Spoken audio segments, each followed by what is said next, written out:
नमस्कार, स्वागत है आपका वी टाइम न्यूज पर और आपके साथ मैं हूं पहली चौहान। बढ़ते हैं खबरों की ओर। राज्य कैबिनेट ने प्रशासनिक सुविधा के लिए फरक्का में नए अनुमंडल पर मुहर लगा दी है। कुछ समय पहले मुर्शिदाबाद जिले के शमशेरगंज, सूती और रघुनाथगंज में वक्फ को लेकर विवाद हुआ था। तत्कालीन मुख्यमंत्री ममता बनर्जी ने शमशेरगंज और सूती का दौरा किया था और सूती में बैठक की। वहीं उन्होंने घोषणा की कि फरक्का में एक उपमंडल बनाया जाएगा। इसे देखते हुए राज्य कैबिनेट में फरक्का में अनुमंडल बनाने का निर्णय लिया गया। आज राज्य कैबिनेट ने उस फैसले पर मुहर लगा दी है। फरक्का में एक नया अनुमंडल बनेगा। एक अनुमंडल प्रशासक होगा और आम लोगों का मानना है कि इससे प्रशासनिक कार्यों में काफी सुविधा होगी। দেখুন দিদিকে অনেক অনেক ধন্যবাদ। এই আমাদের তিনটা ব্লক নিয়ে আর কি, ব্লক হিসেবে চারটা পড়ে যাবে আর কি। বিধানসভা দুটো পড়ছে, তিনটে পড়ছে, সুতি, শামশেরগঞ্জ, ফারাক্কা। তার মিডিল কেন্দ্র হচ্ছে শামশেরগঞ্জ। তো এই সাব ডিভিশন হওয়ার ফলে গরিব মানুষদের, বিশেষ করে যারাকে আমাদেরকে জঙ্গিপুর যেতে হতো, ফারাক্কার ভৌগোলিক অবস্থানটা হচ্ছে মানে জঙ্গিপুর যেতে হলে 60 কিলোমিটার যেতে হতো, সেই শিকারপুর থেকে নিয়ে, চাঁদর থেকে নিয়ে আর কি।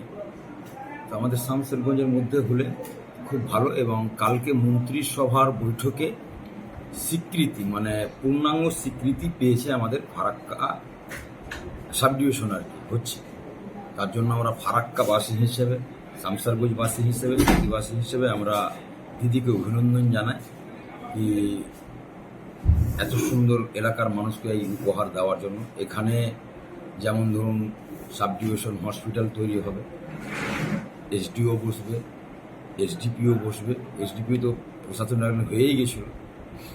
এখানে আপনার সাব ডিভিশনের যাবতীয় যে কাজ, ওই হিসেবে জেলখানা হওয়া উচিত আর কি। রবার স্টাম্প পড়লো ফরাক্কা মহকুমা, এটা পুরো 26 সালকে লক্ষ্য করে, এটা আয়স ছাড়া কিছু না।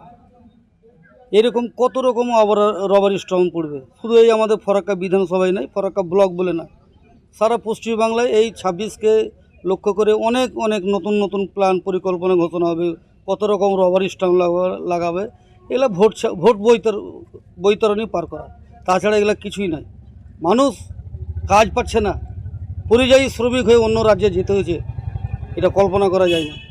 উনি বলেছিলেন যে এই পরিযায়ী শ্রমিকেরা মার খাচ্ছে অন্য রাজ্যে গিয়ে, আমি একবার দেখবো, ভাববো। আমাদের মাননীয় শ্রী অধীর রঞ্জন চৌধুরী মুখ্যমন্ত্রীকে চিঠি করেছিলেন, প্রাক্তন শাসক। উনি বলছে দেখবো, কোনো দিন দেখবেন না, কোনো কাজও দিতে পারবেন না, সবইতে ফেলিয়ার। 11 সাল থেকে দেখে আসছি, বলবে এক, করবে এক। যেটা যে কর্মসংস্থানের তো কোনো কথাই নেই। আমাদের বিভিন্ন দপ্তর আছে, বিডিও অফিস আছে, এসডিও অফিস আছে, ডিএম অফিস আছে, বিভিন্ন জায়গায় মুখ্যমন্ত্রী ফেলোয়ার, একের পর এক চাকরি যে চুরি কেলেঙ্কারি হচ্ছে।